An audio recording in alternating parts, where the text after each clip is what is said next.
ಸ್ನೇಹಿತರೆ ನಮಸ್ಕಾರ. ಸಂಪೂರ್ಣ ಮಹಾಭಾರತದ ಕಥೆಗಳ ಮುಂದುವರೆದ ಭಾಗದಲ್ಲಿ ಇಂದಿನ ವಿಷಯ ರಾಜ ವೀರವರ್ಮ. ಯಜ್ಞಹಯವು ವೀರವರ್ಮನ ರಾಜ್ಯವಾದ ಸಾರಸ್ವತ ನಗರವನ್ನು ಪ್ರವೇಶಿಸಿತು. ಸುಲಭ, ಸುಫಾಲ, ಕುವಲ, ನೀಲ, ಸರಳ ಎಂಬ ಪಂಚಕುಮಾರರು, ಮಾಲಿನಿ ಎಂಬ ಕುವರಿಯೂ ಇದ್ದಳು. ಮಾಲಿನಿಯು ಯಮಧರ್ಮನನ್ನು ತಪಸ್ಸಿನಿಂದ ಒಲಿಸಿ ಅವನನ್ನು ಮದುವೆಯಾದಳು. ಸಾಕ್ಷಾತ್ ಕೃತಾಂತನೇ ವೀರವರ್ಮನ ಅಳಿಯನಾಗಿದ್ದನು. ಅಶ್ವವು ಆಗಮಿಸಿದುದನ್ನು ಅರಿತು ರಾಜನು ಬಂಧಿಸಿದನು. ಆ ವಿಷಯವನ್ನು ನೀಲಧ್ವಜನು ಅರ್ಜುನನಿಗೆ ವಿವರಿಸಿದನು. ಈ ವೀರವರ್ಮನು ಅತಿ ಪರಾಕ್ರಮಿಯಾಗಿದ್ದಾನೆ. ಕೈಲಾಸಪತಿಗೆ ಪರ್ವತರಾಯ ಮಗಳನ್ನು, ವಿಷ್ಣುವಿಗೆ ಸಾಗರರಾಜನು ತನ್ನ ಮಗಳನ್ನು ಮದುವೆ ಮಾಡಿದ ಹಾಗೆ ವೀರವರ್ಮನು ಯಮಧರ್ಮರಾಯನನ್ನು ಅಳಿಯನನ್ನಾಗಿ ಮಾಡಿಕೊಂಡಿರುವನು. ಇವನನ್ನು ಜಯಿಸುವುದು ಸುಲಭವಲ್ಲ. ಮರುದಿನ ಮುಂಜಾನೆ ಘೋರ ಸಂಗರ ಪ್ರಾರಂಭವಾಯಿತು. ವೃಷಕೇತು, ಬಭ್ರುವಾಹನರು ವೀರವರ್ಮನ ಕುಮಾರರೊಂದಿಗೆ ಕದನವನ್ನು ಗೈದರು. ಜಯ ನಿರ್ಣಯವಾಗಲಿಲ್ಲವಾದುದರಿಂದ ಅರ್ಜುನನು ಸ್ವತಃ ವೀರವರ್ಮನೊಡನೆ ಹೊಯ್ದಾಡಿದನು. ವೀರವರ್ಮನು ತನ್ನ ಅಳಿಯ ಯಮದೇವನಲ್ಲಿ ಸಹಾಯ ಮಾಡಲು ವಿನಂತಿಸಿಕೊಂಡಿದ್ದುದರಿಂದ ಯಮದೇವನು ಅದೃಶ್ಯನಾಗಿ ಯಮನಂದನನ ಸೈನ್ಯವನ್ನು ನಾಶಗೊಳಿಸಿದನು. ತಮ್ಮ ಪಕ್ಷವು ಅನುಭವಿಸುತ್ತಿರುವ ಸೋಲನ್ನು ಗಮನಿಸಿ ಪಾರ್ಥನು ಚಾಕ್ಷುಷಿ ವಿದ್ಯೆಯನ್ನು ಪ್ರಯೋಗಿಸಿದರೂ ಫಲಕಾರಿಯಾಗಲಿಲ್ಲ. ಶಬ್ದವೇದಿಯೂ ಪ್ರಯೋಜನವಾಗಲಿಲ್ಲ. ಕೃಷ್ಣನು ಅಪಜಯದ ಮರ್ಮವನ್ನು ಅರಿತು ವೈವಸ್ವತನನ್ನು ಭಕ್ತಿಯಿಂದ ಪ್ರಾರ್ಥಿಸಲು ಸಲಹೆ ಇತ್ತನು. ಪಾರ್ಥನ ಪ್ರಾರ್ಥನೆಗೆ ಒಲಿದು ಕೃತಾಂತನು ವೀರವರ್ಮನನ್ನು ತರಿಸಿ ಶ್ರೀಕೃಷ್ಣನ ದರ್ಶನವನ್ನು ಮಾಡಿಸಿದನು. ವಾಸುದೇವನನ್ನು ವೀರವರ್ಮನು ನೋಡಿ, ದೇವ, ಧನ್ಯನಾದೆ. ನನ್ನ ಜೀವನದ ಪರಮಗುರಿ ನಿನ್ನ ದರ್ಶನ ಮಾಡುವುದಾಗಿತ್ತು. ಈ ಜನ್ಮದಲ್ಲಿ ಇದು ಲಭಿಸಿತಾದ್ದರಿಂದ ಅತ್ಯಂತ ಸಂತಸವಾಗಿದೆ. ನನ್ನ ಸರ್ವಸ್ವವನ್ನು ನಿಮಗೆ ಅರ್ಪಿಸಿದ್ದೇನೆ ಎಂದನು. ಶ್ರೀಕೃಷ್ಣನು ಅವನನ್ನು ಎತ್ತಿ ಆನಂದದಿಂದ, ವೀರವರ್ಮ, ನಿನ್ನ ಚರಿತೆಯು ಲೋಕಪ್ರಸಿದ್ಧವಾಗಿದೆ. ಈ ಅರ್ಜುನನಲ್ಲಿ ಸಂಧಿಯನ್ನು ಮಾಡಿ ಕಪ್ಪ ಕಾಣಿಕೆಯನ್ನು ಅರ್ಪಿಸು ಎಂದು ಆದೇಶವಿತ್ತನು. ವೀರವರ್ಮನು ಆಜ್ಞೆಯನ್ನು ಸ್ವೀಕರಿಸಿ ಕಪ್ಪ ಕಾಣಿಕೆಗಳನ್ನು ಒಪ್ಪಿಸಿ ಸುತರನ್ನು ಮತ್ತು ಅವರ ಸೇನೆಯನ್ನು ಸಂಗಡ ಕಳುಹಿಸಿದನು. ಮುಂದಿನ ವಿಷಯ ಭಕ್ತ ಚಂದ್ರಹಾಸ. ಪರ್ವತ, ಗುಡ್ಡ, ಕಾಡುಗಳನ್ನು ದಾಟಿ ಯಜ್ಞಾಶ್ವವು ಮುಂದುವರೆದು ಹೋಗುತ್ತಿದ್ದಂತೆಯೇ ಮಾಯವಾಯಿತು. ತುರಗವನ್ನು ಕಾಣದೆ ಪಾರ್ಥನು ಕಳವಳ ಚಿತ್ತನಾದನು. ನಾರದರು ಆಗ ಅಲ್ಲಿಗೆ ಬಂದು ಬೇಸರ ಚಿತ್ತನಾದ ಪಾರ್ಥನನ್ನು ಸಂತೈಸಿದರು. ಬೆದರಬೇಡ, ಅಶ್ವದರ್ಶನವಾಗುವುದರಲ್ಲಿ ಯಾವ ಸಂಶಯವೂ ಇಲ್ಲ. ಹರಿಚಿತ್ತಕ್ಕೆ ಬಾರದಿರುವುದಾದರೂ ಯಾವುದು? ದಕ್ಷಿಣ ಭಾರತದಲ್ಲಿ ಕೇರಳರ ದೇಶವು ಸಂಪದ್ಭರಿತವಾಗಿತ್ತು. ಅಲ್ಲಿಯ ರಾಜನು ಮೇಧಾವಿಯಾಗಿದ್ದನು. ಅವನಿಗೆ ಸರ್ವ ಸುಲಕ್ಷಣಗಳಿಂದ ಒಪ್ಪುವ ಎಡಕಾಲಿನಲ್ಲಿ 6 ಬೆರಳುಗಳಿದ್ದ ಒಬ್ಬ ತೇಜಸ್ವಿ ಕುವರನಿದ್ದನು. ದುರದೃಷ್ಟವಶಾತ್ ವೈರಿಗಳು ಆ ರಾಜ್ಯಕ್ಕೆ ಮುತ್ತಿಗೆ ಹಾಕಿ ಅರಸನನ್ನು ಕೊಂದರು. ರಾಣಿಯು ಸಹಗಮನ ಮಾಡಿದಳು. ಚತುರೆಯಾದ ವೃದ್ಧೆ ದಾದಿಯು ಶಿಶುವು ಶತ್ರುಗಳ ವಶವಾಗಬಹುದಾದ ಭೀತಿಯಿಂದ ಯಾರ ಕಣ್ಣಿಗೂ ಗೋಚರಿಸದಂತೆ ಮಗುವನ್ನೆತ್ತಿಕೊಂಡು ಕುಂತಳವನ್ನು ಸೇರಿಕೊಂಡಳು. ಬಾಲಕನ ದುರದೃಷ್ಟ ಮುಗಿಯಲಿಲ್ಲ. ಓಡಿ ಸೋತು ಕಂಗೆಟ್ಟ ಆ ದಾದಿಯೂ ಕಾಲನ ವಶಳಾದಳು. ನಾಥರಿಲ್ಲದ ಶಿಶುವು ದಾರಿಪಾಲಾಗಿ ಮಾರ್ಗದಲ್ಲಿ ಅಲೆದಾಡಬೇಕಾಯಿತು. ಹಾಲು ಹಸುಳೆ, ಹಾಲು ಹಲ್ಲು, ಬಾಯಿಯಿಂದ ಜೊಲ್ಲು ಸುರಿಸುತ್ತಾ ಅಂಬೆಗಾಲಿಕ್ಕೆ ಹೋಗುವಾಗ ಯಾವ ತಾಯಿಯ ಕರುಳು ಕಿತ್ತು ಹೊರಬಾರದು? ಮಹಿಳೆಯರು ಅವನನ್ನು ಕರೆದು ಕರೆದು ಕರುಣೆಯಿಂದ ಹಾಲು ತಿಂಡಿಯನ್ನು ನೀಡುತ್ತಿದ್ದರು. ಒಂದು ದಿನ ಆ ಬಾಲಕನಿಗೆ ಸಾಲಿಗ್ರಾಮವೊಂದು ದೊರಕಿತು. ಅದನ್ನು ತನ್ನ ಬಾಯಿಯೊಳಗೆ ಇಟ್ಟುಕೊಂಡು ತಿರುಗಾಡುತ್ತಿತ್ತು. ಆಡುವುದಕ್ಕಾಗಿ ಕರುಣಿಸಿದ ಆಟದ ಗೋಲಿಯೆಂದು ಸದಾ ಜಾಗ್ರತೆಯಿಂದ ರಕ್ಷಿಸಿತು. ಹೆಸರು ನಾರಾಯಣನೆಂದು ಉತ್ತರಿಸುತ್ತಿದ್ದ ಆ ಕಂದನಿಗೆ ವಾಸ್ತವಿಕವಾಗಿ ನಾರಾಯಣನೇ ಶ್ರೀರಕ್ಷೆಯಾದನು.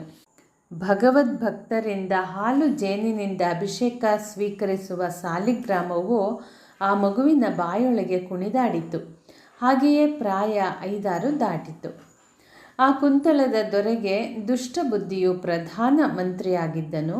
ಆ ಕುಹಕಿಗೆ ಮದನನು ಸುಪುತ್ರನಾಗಿದ್ದನು. ಆ ಅಮಾತ್ಯನ ದೃಷ್ಟಿಯು ಕುಂತಳದ ರಾಜಶ್ರೀಯ ಮೇಲಿತ್ತು. ರಾಜನಿಗೆ ಇರುವ ಒಬ್ಬ ಪುತ್ರಿಯನ್ನು ತನ್ನ ಮಗನಿಗೆ ವಿವಾಹ ಮಾಡಿಸಿದರೆ ರಾಜ್ಯದ ಸಿಂಹಾಸನ ತನ್ನ ಪಾಲಿಗೆ ಸುಗಮವಾಗಿ ದೊರಕುತ್ತದೆ ಎನ್ನುವ ಲೆಕ್ಕ ಹಾಕುತ್ತಿದ್ದನು. ಒಂದು ದಿನ ದುಷ್ಟಬುದ್ಧಿಯು ಮನೆಯಲ್ಲಿ ಬ್ರಾಹ್ಮಣರಿಗೆ ಭಾರೀ ಸಮಾರಾಧನೆಯನ್ನು ವ್ಯವಸ್ಥೆ ಮಾಡಿದನು. ವಿಪ್ರರು ಬಂದು ಮೃಷ್ಟಾನ್ನ ಉಂಡು ತೇಗಿ ದನ ಕನಕವನ್ನು ದಾನವಾಗಿ ಪಡೆದು ತೆರಳಿದರು. ಅವರೊಂದಿಗೆ ಇದ್ದ ಕೆಲವು ಬಾಲಕರೊಡನೆ ಲಕ್ಷಣಯುತನಾದ ಆ ರಾಜಕುಮಾರನು ಬಂದನು. ಮಹಾಮಂತ್ರಿಯನ್ನು ಬ್ರಾಹ್ಮಣರು ಕರೆದು, ಗಂಡು ಮಕ್ಕಳಿಲ್ಲದುದಕ್ಕೆ ನಮ್ಮ ಅರಸನು ಚಿಂತೆ ಮಾಡುವ ಅಗತ್ಯವಿಲ್ಲ. ನೋಡು, ಇಲ್ಲೊಬ್ಬ ಕುವರನಿದ್ದಾನೆ. ಈತನ ಮುಖಲಕ್ಷಣ ಆಕರ್ಷಕವಾಗಿದೆ. ಅರಮನೆಗೆ ಒಯ್ದು ರಾಜನಿಗೆ ಈ ಕುಮಾರನನ್ನು ಒಪ್ಪಿಸು. ಅವನನ್ನು ಸಾಕಿ ಸಲಹಿರಿ ಎಂದರು. ಆನಂದವಾಗುವ ಬದಲು ಮಂತ್ರಿಗೆ ಮೈಯಲ್ಲಿ ಭಯದ ಮಿಂಚು ಸಂಚಾರವಾಯಿತು. ತನ್ನ ಮಗನಿಗೆ ಪ್ರತಿಸ್ಪರ್ಧಿಯೊಬ್ಬನು ಅಪ್ರಕಟಿತನಾಗಿ ಬೆಳೆಯುತ್ತಿದ್ದಾನೆ. ಇವನನ್ನು ಹೇಗಾದರೂ ನಿರ್ನಾಮ ಮಾಡುವುದಕ್ಕಾಗಿ ಹಠ ತೊಟ್ಟನು. ಬಾಯಿಯಲ್ಲಿ ಮಗ ಮಗ, ಉದರದಲ್ಲಿ ಭಗ ಭಗ ಎಂದು ದ್ರೋಹ ಬಗೆಯುವ ಕುಟಿಲ ಮಂತ್ರಿಯು ನಯವಂಚಕನ ನಗೆಯನ್ನು ಸೂಸಿ ಬ್ರಾಹ್ಮಣರಿಗೆ ಕಂದನ ರಕ್ಷಣೆಯ ಆಶ್ವಾಸನೆಯನ್ನಿತ್ತು ಕಳುಹಿಸಿದನು. ಮುಂದಿನ ವಿಷಯ, ತಾನೊಂದು ಬಗೆದರೆ ದೈವವಿನ್ನೊಂದು ಬಗೆಯಿತು. ದುಷ್ಟಬುದ್ಧಿಯು ವಿಶ್ವಾಸಾರ್ಹರಾದ ಚಾಂಡಾಲರನ್ನು ರಹಸ್ಯವಾಗಿ ಕರೆದು ವಿಘ್ನಕಾರಿಯಾದ ಆ ಕುಮಾರನನ್ನು ಕೊಲ್ಲಲು ಅಪ್ಪಣೆ ಇತ್ತನು. ಅಪ್ಪಣೆ ಕೊಡಿಸಿದಂತೆ ಕಾರ್ಯವೆಸಗುವ ಆ ಬಡಪಾಯಿಗಳು ಕುಮಾರನ ಬಾಯಿಗೆ ಬಟ್ಟೆಯನ್ನು ತುರುಕಿ ಸನಿಹದ ಕಾಡಿಗೆ ಅರ್ಬಕನ ಸಹಿತ ತೆರಳಿದರು. ಮಗುವಿಗೆ ನಾರಾಯಣನೊಬ್ಬನೇ ಗತಿಯಾದನು. ನಾರಾಯಣ ನಾರಾಯಣ ಎನ್ನುತ್ತಾ ಕಂದನು ಅಳುತ್ತಿದ್ದನು. ಬಾಯಿಯಲ್ಲಿದ್ದ ಸಾಲಿಗ್ರಾಮದ ಪ್ರಭಾವವೋ ಅಥವಾ ನಾರಾಯಣ ಮಂತ್ರದ ಮಹಿಮೆಯೋ ಅಥವಾ ಭಗವಂತನಿಗೆ ತನ್ನನ್ನು ಪೂರ್ಣ ಅರ್ಪಿಸಿದ ವಿನೀತ ಭಾವವೋ ಆ ಕಟುಕರು ದಯೆ ತೋರಿ ಅವನನ್ನು ಕೊಲ್ಲದೆ ಆ ಅರ್ಬಕನ ಎಡಗಾಲಿನಲ್ಲಿ ಅಧಿಕವಾಗಿ ಬೆಳೆದ 6ನೇ ಬೆರಳನ್ನು ಕತ್ತರಿಸಿ ಕುಟಿಲ ಮಂತ್ರಿಯಲ್ಲಿಗೆ ಒಯ್ದು ತೋರಿಸಿದರು. ತನ್ನ ಪೀಡೆ ಕಳೆದು ಹೋಯಿತು ಎನ್ನುವ ಸಂತಸದಿಂದ ದುಷ್ಟಬುದ್ಧಿಯು ನೆಮ್ಮದಿ ಹೊಂದಿದನು. ಬೆರಳನ್ನು ಕಳೆದುಕೊಂಡ ಕುವರ ಒಂದೇ ಸಮನೆ ರೋಧಿಸುತ್ತಿದ್ದಾಗ ಅಲ್ಲಿ ಗುಡ್ಡ ಕಾಡುಗಳ ಒಡೆಯನಾದ ಕುಳಿಂದಕನ ದೃಷ್ಟಿ ಬಿತ್ತು. ಮಗುವಿನ ಅಳುವನ್ನು ಕಂಡು ಮುದ್ದಾದ ಬಾಲಕನನ್ನು ಎತ್ತಿಕೊಂಡು ಮನೆಗೆ ಕರೆದೊಯ್ದು ಗಾಯಕ್ಕೆ ಮದ್ದು ಮಾಡಿ ಸಂತೈಸಿದನು. ಮಕ್ಕಳಿಲ್ಲದ ಕಳಿಂದಕನಿಗೆ ಮತ್ತು ಅವನ ಪತ್ನಿಗೆ ಸಂತಸವೇ ಸಂತಸ. ದೇವರು ಕೊಟ್ಟ ಫಲ ಎನ್ನುತ್ತಾ ಜಗದಾದಿ ದೈವಕ್ಕೆ ನಮಿಸಿದರು. ಬ್ರಾಹ್ಮಣರಿಂದ ಜಾತಕರ್ಮಾದಿಗಳನ್ನು ಮಾಡಿಸಿದರು. ಅವನು ನಗುವಾಗ ಚಂದ್ರನು ಬೆಳದಿಂಗಳು ಚೆಲ್ಲಿದಂತಾಗುತ್ತಿತ್ತು. ಅದನ್ನು ಗಮನಿಸಿ ಚಂದ್ರಹಾಸನೆಂದು ನಾಮಕರಣ ಮಾಡಿದರು. ಬ್ರಾಹ್ಮಣರ ಆಶೀರ್ವಾದ, ಹಿರಿಯರ ಹರಕೆಯಿಂದ ಆ ಕುಳಿಂದಕನ ಕುವರನು ನಲಿವಿನ ಒಲವಿನ ಪುತ್ರನಾಗಿ ಬೆಳೆದನು. ದೈವಾನುಗ್ರಹ ಒದಗಿದಾಗ ಸತ್ತ ಗಿಡವು ಚಿಗುರುತ್ತದೆಯಂತೆ. ಬರಡು ದನ ಗರ್ಭಿಣಿಯಾಗುತ್ತದೆ. ಸಕಲವೂ ಸಿದ್ಧಿಸುತ್ತದೆ. ಅಂತೆಯೇ ಯಕ್ಕಶ್ಚಿತ್ ದಟ್ಟ ದರಿದ್ರ ಅರ್ಬಕನಿಗೆ ಭಗವದ್ ಅನುಗ್ರಹದಿಂದಾಗಿ ಆಶ್ರಯ ದೊರೆಯಿತು. ಅರಸನಾಗಲು ದಾರಿ ಸುಗಮವಾಗಿ ಶುಕ್ಲ ಪಕ್ಷದ ಚಂದ್ರನಂತೆ ಪ್ರವರ್ಧಮಾನವಾಗಿ ಬೆಳೆದನು. ವಿದ್ಯಾಭ್ಯಾಸ ಪ್ರಾರಂಭವಾಯಿತು.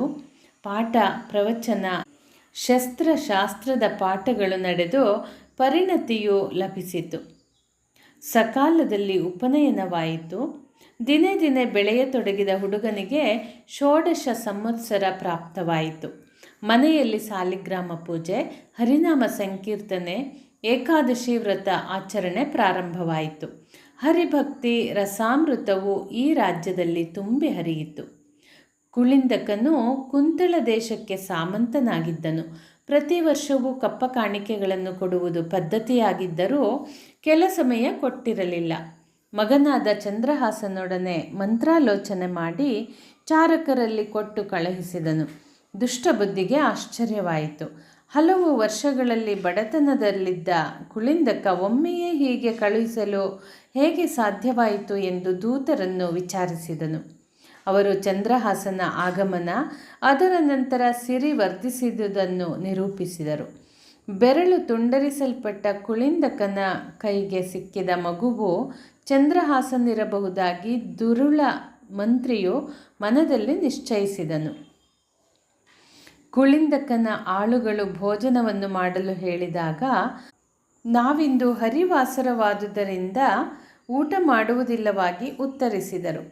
ಅವನ ಸಂಶಯ ಹೆಚ್ಚಾಯಿತು. ದುಷ್ಟಬುದ್ಧಿ ಸ್ವತಃ ಆ ಹುಡುಗನನ್ನು ಸಂದರ್ಶಿಸುವ ಉದ್ದೇಶದಿಂದ ಕುದುರೆಯನ್ನೇರಿದನು. ಆಗ ಮಗಳಾದ ವಿಷಯು ಕೈ ಮುಗಿದು, ಅಪ್ಪ, ನಾನೇ ನೆಟ್ಟು ಬೆಳೆಸಿರುವ ಮಲ್ಲಿಗೆ ಲತೆ ಚಿಗುರಿ ಹೂ ಬಿಟ್ಟಿದೆ. ಮಾವಿನ ಮರಕ್ಕೆ ಜೋಡಿಸುವ ಈ ವೃಕ್ಷ ವಿವಾಹ ಕ್ರಿಯೆ ನನ್ನಿಂದ ಆಗಬೇಕು. ಯಾವಾಗ ಬರುವೆ ಎಂದಳು. ಮುಗ್ಧಳಾದ ಮಗಳ ಮುಖಾರವಿಂದವನ್ನು ನೋಡಿ, ಮಗಳೇ, ನೀನು ನನಗಾಗಿ ಕಾಯುವುದು ಅಗತ್ಯವಿಲ್ಲ. ರಾಜಕಾರ್ಯಗಳ ಅವಸರದಲ್ಲಿರುವುದರಿಂದ ಈ ಸಣ್ಣ ಸಣ್ಣ ವಿಷಯಗಳಿಗೆ ಪ್ರಾಮುಖ್ಯತೆಯನ್ನು ಕೊಡಲಾಗುವುದಿಲ್ಲ ಎಂದು ಹೊರಟನು. ಚಂದನಾವತಿಗೆ ದುಷ್ಟಬುದ್ಧಿ ಆಗಮಿಸುವುದನ್ನು ಅರಿತು ವೈಭವದ ಮಹಾ ಸ್ವಾಗತ ಸಿದ್ಧತೆ ಆಯಿತು. ಕುಳಿಂದಕನು ಚಂದ್ರಹಾಸನನ್ನು ಕೂಡಿಕೊಂಡು ಮಹಾಮಂತ್ರಿಯನ್ನು ಎದುರುಗೊಂಡನು. ಆದರೆ ಆ ದುರ್ಬುದ್ಧಿಗೆ ಯಾವ ಸ್ವಾಗತವೂ ಬೇಕಿರಲಿಲ್ಲ. ಚಂದ್ರಹಾಸನನ್ನು ಎವೆ ಇಕ್ಕದೆ ವೀಕ್ಷಿಸಿ ಅಂದು ಬ್ರಾಹ್ಮಣರು ಭವಿಷ್ಯ ನುಡಿದಿರುವ ಹುಡುಗನು ಇವನು ಎಂದು ಖಂಡಿತವಾಗಿ ನಿಶ್ಚಯಿಸಿಕೊಂಡನು. ಇವನನ್ನು ಮುಗಿಸುವ ಉಪಾಯದ ಲೆಕ್ಕಾಚಾರ ಹಾಕಿ ಕುಳಿಂದಕನನ್ನು ಕರೆದು, ಅಯ್ಯ ಕುಳಿಂದಕ, ನೀನು ನನ್ನನ್ನು ಭವ್ಯವಾಗಿ ಸ್ವಾಗತಿಸಿದೆಯಾದರೂ ಚಿತ್ತವಿಡೀ ನನ್ನ ರಾಜ್ಯದ ಕಡೆ ಇದೆ. ಅತಿ ಅಗತ್ಯದ ಕರ್ತವ್ಯವೊಂದನ್ನು ಮರೆತು ನನ್ನಿಂದ ಅಪರಾಧವಾಗಿದೆ. ಒಂದು ಪತ್ರವನ್ನು ಕೊಡುತ್ತೇನೆ. ಬಹು ಜಾಗರೂಕತೆಯಿಂದ ನನ್ನ ಮಗನಾದ ಮದನನಿಗೆ ನಿನ್ನ ಮೋಹದ ಕುವರನಾದ ಚಂದ್ರಹಾಸನು ಕೊಟ್ಟು ಬರಲಿ ಎಂದನು. ಅಪ್ಪಣೆಯಂತೆ ಚಂದ್ರಹಾಸನು ಆ ಕಾಗದವನ್ನು ಜೋಪಾಸನೆಯಲ್ಲಿಟ್ಟು ಕುಂತಳಕ್ಕೆ ಆಗಮಿಸಿದನು. ಮಧ್ಯಾಹ್ನದ ಸೂರ್ಯನ ಬಿಸಿಲ ಝಳ ಸಹಿಸಲಾರದೆ ಬಳಿಯಲ್ಲಿರುವ ಉದ್ಯಾನವನದಲ್ಲಿ ಕೊಂಚ ಕಾಲ ನಿದ್ರಿಸಿದನು. ದೈವ ಒಲಿದಾಗ ಮೂಕನೂ ವಾಗ್ಮಿಯಾಗಬಲ್ಲ ಎನ್ನುವುದಕ್ಕೆ ಇದೊಂದು ಜ್ವಲಂತ ನಿದರ್ಶನವಾಗಿದೆ. ಆ ಗಳಿಗೆಗೆ ಸರಿಯಾಗಿ ಮಹಾಮಂತ್ರಿಯ ಮಗಳು ಉದ್ಯಾನಕ್ಕೆ ಬಂದು ಅನುರೂಪನಾಗಿದ್ದ ಯುವಕನು ಹುಲ್ಲಿನ ಮೇಲೆ ಪವಡಿಸಿರುವುದನ್ನು ಕಂಡಳು. ಬೇರೆ ಊರಿನಿಂದ ಅವನು ಬಂದಿರಬಹುದು ಎನ್ನುವ ಸಂದೇಹ ಮೂಡಿತು. ಅವನು ಮಲಗಿದ್ದ ಸಮೀಪದಲ್ಲಿ ಒಂದು ಕರಂಡಕದಲ್ಲಿ ಲೇಖನವೊಂದಿತ್ತು. ಕುತೂಹಲದಿಂದ ಪತ್ರವನ್ನು ತೆಗೆದು ಓದಿದಳು. ಆ ಕಾಗದ ತನ್ನ ತಂದೆಯಿಂದ ಅಣ್ಣನಾದ ಮದನನಿಗೆ ಬರೆಯಲ್ಪಟ್ಟಿತ್ತು. ಕುಮಾರ ಮದನ, ಈ ಯುವಕನು ಅಸಾಮಾನ್ಯ ಹರಿಭಕ್ತ ಪರಾಯಣನಾಗಿದ್ದಾನೆ. ನಮ್ಮ ದೇಶದ ಅರಸನಾಗುವ ಲಕ್ಷಣವಿದೆ. ಆದುದರಿಂದ ಹಿಂದೆ ಮುಂದೆ ವಿಚಾರಿಸದೆ ವಿಷವನ್ನು ಕೊಟ್ಟು ಬಿಡು. ಅದನ್ನು ಓದಿ ಆಕೆಗೆ ಕಳವಳವಾಯಿತು. ಎಂತಹ ಆಭಾಸ! ಅಪ್ಪನು ಅವಸರದಿಂದ ಅಕ್ಷರಗಳನ್ನು ತಪ್ಪಾಗಿ ಬರೆದಿರಬಹುದು. ಅದಕ್ಕಾಗಿ ತನ್ನ ಕಣ್ಣಿನ ಕಾಡಿಗೆಯಿಂದ ಅಕ್ಷರವನ್ನು ಮಾಸಿ ವಿಷವನ್ನು ವಿಷಯೇಯಾಗಿ ತಿದ್ದಿದ್ದಳು. ಹಾಗೆಯೇ ಆ ಪತ್ರವನ್ನು ಕರಂಡಕದಲ್ಲಿಟ್ಟು ಅಲ್ಲಿಂದ ಓಡಿ ಹೋದಳು. ಸ್ವಲ್ಪ ಹೊತ್ತಿನಲ್ಲಿ ಚಂದ್ರಹಾಸನು ಎಚ್ಚೆತ್ತನು. ಅವಸರವಾಗಿ ಮಂತ್ರಿ ಕುಮಾರನಲ್ಲಿಗೆ ತೆರಳಿ ತನ್ನ ಪರಿಚಯವನ್ನು ಅರುಹಿ ಪತ್ರವನ್ನು ನೀಡಿದನು. ಮದನನಿಗೆ ಲಿಖಿತವನ್ನು ಓದಿ ಪರಮಾನಂದವಾಯಿತು. ರಾಜಕಾರ್ಯದಲ್ಲಿ ಮಗಳ ಮದುವೆ ಮಾಡುವಷ್ಟು ಸಮಯವಿಲ್ಲದವನು ಎಂತಹ ಅಪ್ಪ ಎನ್ನುವ ಆಶ್ಚರ್ಯವಾಯಿತು. ಸಹೋದರಿಯನ್ನು ಕರೆದು ಪತ್ರವನ್ನು ತೋರಿಸಿದನು. ಆಕೆ ಏನೂ ತಿಳಿಯದವಳಂತೆ ಅಭಿನಯಿಸಿ ಪತ್ರವನ್ನು ಓದಿದಳು. ವೇಳೆ ಕಳೆಯದೆ ತಂದೆಯ ಅಭಿಪ್ರಾಯವನ್ನು ಶಿರಸಾವಹಿಸಿ ಆಗಮಿಸಿರುವ ಚಂದ್ರಹಾಸನಿಗೆ ಲಿಖಿತದಲ್ಲಿರುವ ಅಪ್ಪಣೆಯನ್ನು ವಿವರಿಸಿದನು. ದೈವೇಚ್ಛೆ ಮತ್ತು ಅಮಾತ್ಯನ ವಾಣಿಯನ್ನು ನಾನು ಮೀರಲು ಅಶಕ್ತನೆಂದು ಸಮ್ಮತಿ ಇತ್ತನು. ಮದುವೆ ಸರಳ ರೀತಿಯಲ್ಲಿ ಜರುಗಿತು. ಕೆಲವು ದಿನಗಳಲ್ಲಿ ದುಷ್ಟಬುದ್ಧಿಯು ಕುಂತಳಕ್ಕೆ ಹಿಂತಿರುಗಿದನು. ಅರಮನೆ ಪ್ರವೇಶಿಸುತ್ತಿರುವಾಗ ಗೃಹ ನವೀಕರಣ ಉದ್ಯಾನವನದ ಅಲಂಕಾರವನ್ನು ನೋಡಿ ಆಶ್ಚರ್ಯವಾಯಿತು. ಚಂದ್ರಹಾಸನ ಮಸಣ ಯಾತ್ರೆಯ ವಾರ್ತೆಯನ್ನು ಕೇಳಲು ಆತುರನಾಗಿದ್ದ ಅವನಿಗೆ ಮಗಳ ಮದುವೆಯ ಶುಭ ವಾರ್ತೆ ಕೇಳಿತು. ಕೋಪದಿಂದ ಕಿಡಿಕಿಡಿಯಾಗಿ ಮಗನ ಮೇಲೆ ಹೌಹಾರಿದನು. ಇದು ನಿಮ್ಮ ಆಜ್ಞೆಯೇ ಆಗಿದೆ ಎಂದು ಮದನನು ಪತ್ರವನ್ನು ತೋರಿಸಿದನು. ಅವನ ಸಮಕ್ಷಮದಲ್ಲಿ ಕೋಪವನ್ನು ಅಡಗಿಸಿ ಹೊಟ್ಟೆಯಲ್ಲಿ ಉಕ್ಕೇರಿ ಬರುತ್ತಿದ್ದ ಹಾಲಾಹಲಕ್ಕೆ ಯಾವ ಮದ್ದು ಮಾಡಲಿ ಎಂದು ಚಿಂತಿಸತೊಡಗಿದನು. ದುಷ್ಟರ ತಲೆಯನ್ನು ವಿಷಸರ್ಪವು ಸುತ್ತುತ್ತದೆಯಂತೆ. ಅವನು 2 ಕಟಕರನ್ನು ಕರೆದು ಆ ದಿನ ಸಂಜೆ ಹೊತ್ತಿಗೆ ಊರ ಹೊರಗಿನ ದೇವಿಗುಡಿಯನ್ನು ಯಾವಾತನು ಹೋಗುವನೋ ಅವನನ್ನು ಹೇಳದೆ ಕೇಳದೆ ಕಡಿದು ಹಾಕಲು ಆಜ್ಞಾಪಿಸಿದನು. ರಾಜಾಜ್ಞೆಯಂತೆ ಕಟುಕರು ಹರಿತವಾದ ಕಟಾರಿಯನ್ನು ಹಿಡಿದು ದೇವಿ ದೇವಸ್ಥಾನದ ಒಳಬಾಗಿಲಿನಲ್ಲಿ ಕಾದು ನಿಂತರು. ಪುತ್ರಿಯ ಮಾಂಗಲ್ಯದ ಚಿಂತೆ ಇಲ್ಲ. ಮಗನಿಗೆ ರಾಜ್ಯ ಸಿಗಬೇಕು, ಹಗೆಯನ್ನು ಕೊಲ್ಲಬೇಕು, ಅದೇ ಅವನ ಅಂತಿಮ ನಿರ್ಧಾರ. ಅದಕ್ಕಾಗಿ ದುಷ್ಟಬುದ್ಧಿಯು ಚಂದ್ರಹಾಸನನ್ನು ಹತ್ತಿರ ಕರೆದು, ಮದುವೆಯಾದ ವರನು ದೇವಿ ಪ್ರಸಾದ ಸ್ವೀಕರಿಸಬೇಕಾಗಿರುವುದು ವಂಶವಾಡಿಕೆ. ನೀನು ಈ ಸಂಜೆ ದೇವಿಗುಡಿಗೆ ತೆರಳಿ ಆ ಮಹಾಶಕ್ತಿಗೆ ನಮಸ್ಕರಿಸಿ ಆಶೀರ್ವಾದ ಬೇಡಿ ಬಾ ಎಂದು ಹಣ್ಣು ಕಾಯಿ ಸಹಿತ ಕಳುಹಿಸಿದನು. ಆ ಹೊತ್ತಿಗೆ ಸರಿಯಾಗಿ ಕುಂತಳ ದೇಶದ ಅರಸನು ರಾಜಪುರೋಹಿತರು ಅಪೇಕ್ಷಿಸಿದಂತೆ ಚಂದ್ರಹಾಸನನ್ನು ಕರೆತರಲು ಮಂತ್ರಿಯ ಪುತ್ರ ಮದನನಿಗೆ ಆಜ್ಞೆ ಇತ್ತನು. ಹಿಂದಿನ ದಿವಸ ರಾಜನಿಗೆ ತನ್ನ ಶಿರೋಭಾಗವು ತನ್ನ ನೆರಳಲ್ಲಿ ಕಾಣಿಸಲಿಲ್ಲವಾದ್ದರಿಂದ ರಾಜಪುರೋಹಿತರು, ರಾಜ, ಈ ಊರಿಗೆ ಚಂದ್ರಹಾಸನೆಂಬ ಹರಿಭಕ್ತನು ಬಂದಿರುತ್ತಾನೆ. ಬಾಲ್ಯದಲ್ಲಿಯೇ ಆಡುವುದಕ್ಕೆ ಸಾಲಿಗ್ರಾಮವನ್ನು ಪಡೆದ ಮಹಾತ್ಮ. ಆ ಆರ್ಭಕನ ಬಾಯಿಯ ಜೊಲ್ಲು ರಸವೇ ಸಾಲಿಗ್ರಾಮದ ಅಭಿಷೇಕಕ್ಕೆ ಉದಕವಾಗಿತ್ತು. ಅವನಿಗೆ ನಿನ್ನ ಮಗಳನ್ನು ಕೊಟ್ಟು ಅಳಿಯನನ್ನಾಗಿ ಮಾಡಿಕೊಂಡು ರಾಜ್ಯದ ದೊರೆತನವನ್ನು ನೀಡು ಎಂದಿದ್ದರು. ಮಂತ್ರಿಕುಮಾರನು ರಾಜಾಜ್ಞೆಯಂತೆ ಧಾವಿಸಿ ಬರುತ್ತಿದ್ದಾಗ ದೇವಳಕ್ಕೆ ಹೋಗುತ್ತಿದ್ದ ಚಂದ್ರಹಾಸನನ್ನು ನೋಡಿ, ಭಾವ, ಈಗಲೇ ನೀವು ಅರಸನ ಆಜ್ಞೆಯಂತೆ ಅಲ್ಲಿಗೆ ತೆರಳಬೇಕು. ಸ್ವತಃ ನಾನೇ ನಿಮ್ಮ ಪರವಾಗಿ ದೇವಳಕ್ಕೆ ಹೋಗುತ್ತೇನೆ ಎಂದು ಹರಿವಾಣವನ್ನು ಒತ್ತಾಯದಿಂದ ಕಿತ್ತುಕೊಂಡು ನಡೆದನು. ಅರಮನೆಗೆ ಬಂದ ಸರ್ವಲಕ್ಷಣಭರಿತನಾದ ಚಂದ್ರಹಾಸನನ್ನು ನೋಡಿ ಕುಂತಳಾಧಿಪತಿಯು ಹಿರಿಹಿಗ್ಗಿದನು. ಕುವರಿಯಾದ ಚಂಪಕಮಾಲಿನಿಯನ್ನು ವಿಜೃಂಭಣೆಯಿಂದ ವಿವಾಹ ಮಾಡಿಕೊಟ್ಟು ಇಬ್ಬರನ್ನೂ ಶೃಂಗರಿಸಿ ಆನೆಯ ಮೇಲೆ ಅಂಬಾರಿ ಹಾಕಿಸಿ ಮೆರವಣಿಗೆ ಮಾಡಿಸಿದನು. ಇದೇನು ಮೆರವಣಿಗೆ ಎನ್ನುತ್ತಾ ದುಷ್ಟಬುದ್ಧಿಯು ಹೊರಬಂದಾಗ ದಿಟ್ಟಿಸಿದಾದರೂ ಏನನ್ನು ಸುಟ್ಟರೂ ಮೊಳೆಯುವ ಬೀಜದಂತೆ ಈ ಚಂದ್ರಹಾಸ ಚಂಪಕಮಾಲಿನಿಯೊಂದಿಗೆ ಆನೆಯನ್ನು ಏರಿದ್ದಾನೆ.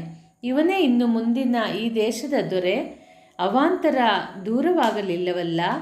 ಯಾರ ಮಾಯಾವಿದ್ಯೆ ಎಂದು ಕೂಗಾಡುತ್ತಾ ದೇವಿಗುಡಿಗೆ ಓಡಿದನು. ಅಲ್ಲಿ ನೋಡುವಾಗ ಅವನಿಗೆ ಪರಮಾಶ್ಚರ್ಯ ಕಾದಿತ್ತು. ಮದನನು ಚಂದ್ರಹಾಸನಿಂದ ಹಣ್ಣು ಕಾಯಿಯನ್ನು ಪಡೆದು ದೇವಳವನ್ನು ಪ್ರವೇಶಿಸುತ್ತಿರುವಾಗ ಕಟುಕರು ಹಿಂದೆ ಮುಂದೆ ನೋಡದೆ ಮದನನ ತಲೆ ಕಡಿದು ಮಂತ್ರಿಯ ಆಜ್ಞೆಯನ್ನು ಅಕ್ಷರಶಃ ಪಾಲಿಸಿದ್ದರು. ದೈವಗತಿಯೇ ಬೇರಾಗಿದೆ. ತಾನೊಂದು ನೆನೆದರೆ ದೈವ ಇನ್ನೊಂದು ನೆನೆಯಿತು. ಇನ್ನು ಬದುಕಿ ಪ್ರಯೋಜನವಿಲ್ಲ ಎನ್ನುತ್ತಾ ಕಲ್ಲಿನ ಕಂಬಕ್ಕೆ ತನ್ನ ತಲೆಯನ್ನು ಹೊಡೆದುಕೊಂಡು ದುಷ್ಟಬುದ್ಧಿಯು ಮೃತನಾದನು. ಆತನ ಅವಸ್ಥೆ ಭಸ್ಮಾಸುರನಂತಾಯಿತು. ಅಲ್ಲಿ ಸಂಭವಿಸಿದ ದುಃಖಕರ ಘಟನೆಯನ್ನು ಅರಿತು ಚಂದ್ರಹಾಸನು ಓಡೋಡಿ ಬಂದನು. ನೋಡಿದರೆ ರಕ್ತದ ಒಕ್ಕುಳಿಯಿತ್ತು. ದೇವಿ ಉಗ್ರವಾಗಿ ರುದ್ರ ಭಯಂಕರವಾಗಿ ತೋರುತ್ತಿದ್ದಾಳೆ. ಗುಡಿಯೊಳಗೆ ಮಂತ್ರಿ ಮತ್ತು ಮಗನ ಹೆಣ ಬಿದ್ದಿವೆ. ನಿನ್ನಲ್ಲಿ ನಾನು ಕೈ ಸೋತೆ ಎಂದು ನೆಲ ಕಚ್ಚಿದ ದುಷ್ಟಬುದ್ಧಿ ಮತ್ತು ವಿನಾಕಾರಣ ಬಲಿಪಶುವಾದ ಮದನನ ಮೃತ ಶರೀರ ಇತ್ತು. ಆ ದಾರುಣ ದೃಶ್ಯವನ್ನು ನೋಡಿ ಚಂದ್ರಹಾಸನಿಗೆ ದುಃಖ ತಡೆಯಲಾಗದೆ ದೇವಿಯನ್ನು ಪ್ರಾರ್ಥಿಸಿದನು. ಅಮ್ಮ, ನಿನ್ನ ಗುಡಿಯೊಳಗೆ ರಕ್ತದ ಚೆಲ್ಲಾಟವೇ. ನನ್ನ ಹೃದಯ ಗುಡಿಯಲ್ಲಿ ಸದಾ ನೆಲೆಯಾಗಿರುವ ನೀನು ನನ್ನನ್ನು ಕಾಣಿಕೆಯನ್ನಾಗಿ ಸ್ವೀಕರಿಸಬಹುದಾಗಿತ್ತು. ಹೀಗೇಕೆ ಮಾಡಿದೆ? ನಾನೇ ದೇಹಾರ್ಪಣವನ್ನು ಗೈಯುತ್ತಿದ್ದೇನೆ. ತಾಯೇ, ಸ್ವೀಕರಿಸು ಎಂದು ಒರೆಯಿಂದ ಕಠಾರಿಯನ್ನು ಎಳೆದು ತನ್ನ ಶಿರಸ್ಸನ್ನು ಕತ್ತರಿಸಲು ಮುಂದಾದನು. ಭಕ್ತಾಭೀಷ್ಟಪ್ರದ ಆ ಮಹಾಕಾಳಿಯು ಪ್ರತ್ಯಕ್ಷಳಾಗಿ ಕೊಡಲಿಯನ್ನು ಎಳೆದುಕೊಂಡಳು. ಮಗನೇ, ನಿನ್ನ ಹತ್ಯೆಗೋಸ್ಕರ ಈ ದುಷ್ಟಬುದ್ಧಿಯು ಎಲ್ಲ ಯತ್ನವನ್ನು ಗೈದನು. ನನ್ನ ಕೃಪಾ ಕಟಾಕ್ಷದ ಕೋಟೆಯೊಳಗಿಟ್ಟು ನಿನ್ನನ್ನು ಸಂರಕ್ಷಿಸಿದೆ. ಈತನು ಹೆಸರಿಗೆ ತಕ್ಕಂತೆ ದುಷ್ಟಬುದ್ಧಿಯುಳ್ಳವನಾಗಿದ್ದಾನೆ. ಆದರೆ ವೈಷ್ಣವ ಶಿಖಾಮಣಿಯಾದ ಚಂದ್ರಹಾಸನು ಅವರಿಬ್ಬರೂ ಬದುಕುವಂತೆ ಜಗಜನನಿಯಲ್ಲಿ ಪ್ರಾರ್ಥಿಸಿಕೊಂಡಾಗ ಭಕ್ತನ ಅಭೀಷ್ಟವನ್ನು ನೆರವೇರಿಸದೆ ಉಪಾಯವಿಲ್ಲ. ಅಮ್ಮನ ಅನುಗ್ರಹದಿಂದ ದುಷ್ಟಬುದ್ಧಿ ನಿದ್ದೆಯಿಂದ ಎಚ್ಚೆತ್ತವನಂತೆ ಎದ್ದನು. ತಾನು ಮಾಡಿದ ತಪ್ಪಿಗಾಗಿ ಪಶ್ಚಾತ್ತಾಪದಿಂದ ಮುಖ ಕೆಳಗೆ ಮಾಡಿ ನಿಂತನು. ಆ ಅಕ್ಷಮ್ಯ ಅಪರಾಧಕ್ಕಾಗಿ ಕ್ಷಮೆಯನ್ನು ಯಾಚಿಸಿದನು. ಚಂದ್ರಹಾಸನು ಕುಂತಳದ ರಾಜನಾಗುವುದರೊಂದಿಗೆ ಮದನನು ಮಂತ್ರಿಯಾದನು. ಚಂದ್ರಹಾಸನಿಗೆ ವಿಷಯಲ್ಲಿ ಮಕರಧ್ವಜ ಎಂಬ ಪುತ್ರ ಮತ್ತು ಚಂಪಕಮಾಲಿನಿಯಲ್ಲಿ ಪದ್ಮಾಕ್ಷಿ ಎಂಬ ಮಗಳು ಹುಟ್ಟಿದಳು. ಈ ಪೂರ್ವ ಕಥೆಯನ್ನು ವಿವರಿಸಿ ಅರ್ಜುನ, ಯುದ್ಧದ ಅಗತ್ಯವಿಲ್ಲ, ಸಂಧಿಯಿಂದ ಕಪ್ಪವನ್ನು ಸ್ವೀಕರಿಸು ಎಂದು ಆದೇಶಿಸಿ ನಾರದರು ಅಂತರ್ಧಾನರಾದರು. ಯಜ್ಞಾಶ್ವವು ಪ್ರವೇಶವಾಗಿರುವ ವಾರ್ತೆ ಚಂದ್ರಹಾಸನಿಗೆ ಮುಟ್ಟಿತು. ಆಗ ಚಂದ್ರಹಾಸನಿಗೆ 300 ವರ್ಷ ವಯಸ್ಸಾಗಿತ್ತು. ಅವನು ದನಕನಕಗಳನ್ನು ಒಯ್ದು ಶ್ರೀಕೃಷ್ಣ ಪಾರ್ಥರಿಗೆ ನಮಿಸಿ ಕಪ್ಪ ಕಾಣಿಕೆಯನ್ನಿತ್ತನು. ಚಂದ್ರಹಾಸನು ಅರ್ಜುನನಪ್ಪಿಕೊಂಡು, ಬಾಲಕನಿರುವಾಗ ವಾಸುದೇವ ಸಾಲಿಗ್ರಾಮವು ನನ್ನ ಸಂಗಡವಿತ್ತು. ಅದು ಕೇವಲ ದೇವರ ಶಿಲೆಯಾಗಿತ್ತು. ಆದರೆ ನಿನಗೆ ಸದಾ ವಾಸುದೇವ ದರ್ಶನ ಲಾಭವಿದೆ. ನಿನ್ನ ಇಚ್ಛೆಯ ಪ್ರಕಾರ ಎಲ್ಲೆಡೆಗೂ ಶ್ರೀಹರಿಯು ಬರುವುದರಿಂದ ನೀನು ಧನ್ಯನೇ ಸರಿ ಎಂದನು. ಶ್ರೀಕೃಷ್ಣನ ಅಪೇಕ್ಷೆಯಂತೆ ಚಂದ್ರಹಾಸನ ಮಗನಿಗೆ ರಾಜ್ಯದ ಪಟ್ಟವು ಕೊಡಲ್ಪಟ್ಟಿತು. ಚಂದ್ರಹಾಸನು ತನ್ನ ಸೈನ್ಯದೊಂದಿಗೆ ಧನಂಜಯ ಮತ್ತು ಧನುಜಾರಿಯನ್ನು ಸೇರಿಕೊಂಡನು.